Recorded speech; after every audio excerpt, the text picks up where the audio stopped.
ดังสุดหรือสิลองห้องให้ข้อที่สองมองออกเสียงแม่ปาโดซาโมหะเคยกินและเคยให้เข็มปันลองตั้งไม่สุขใจแม่เม่มค้างว่าเฮือสิโคปมหูจำเทียงหลายลองก็กบแม่เสียงสิ้นไว้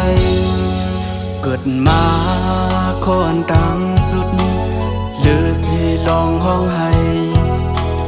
ข้อที่สองมองออกเสียงแม่ปาโดซาโมหะเคยกินและเคยให้เข็มปันลองตั้งไม่สุขใจแม่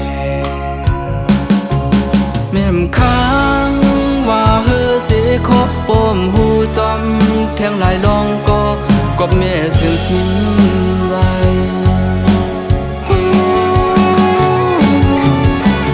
หรือสิเก้าเลือนอันแม่หับนักไว้เกิดมาเย้าเทียงเก้าปีแม่สั่งพ้นไม่กิจูใหญ่ลงอันลุกทุกดีต้องเสียใจแม่มุงมองว่าเฮาลูกตอบกุมก้อยเขามุงมองว่าเฮาลูกเป็นก้นลีเฮากึ่งการนำนมแม่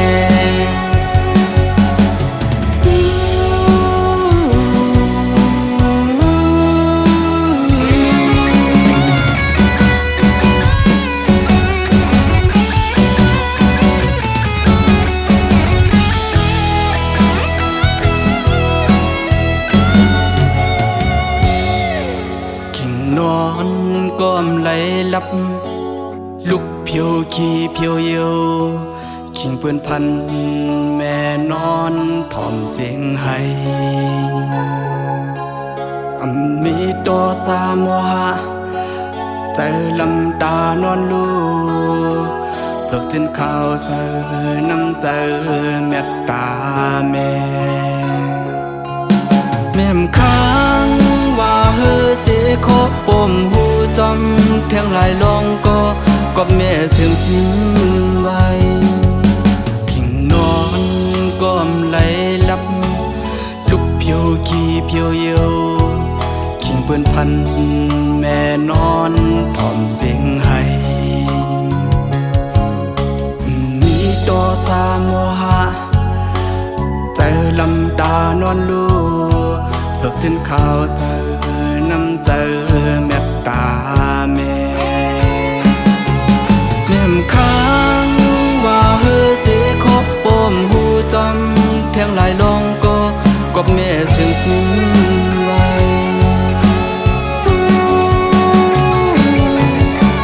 หรือสิเก้าเลือนอันแม่หับนักไว้เกิดมา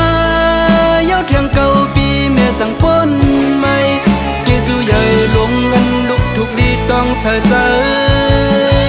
แม่มุงมองว่าเฮาลูกตอบกุมก้อยเขามุงมองว่าเฮาลูกเป็นก้นลีเฮากึ่งการนำนมแม่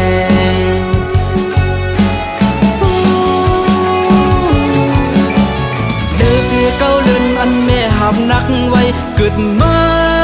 เย้าเทียงเก้าปีแม่สั่งพ้นไม่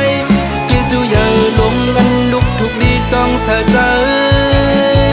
แม่มุงมองว่าเฮาลูกตอบกุมก้อยเขามุงมองว่าเฮาลูกเป็นก้น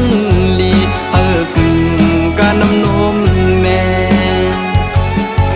แม่มุงมองว่าเฮาลูกตอบกุมก้อยเขามุงมองว่าเฮาลูกเป็นก้น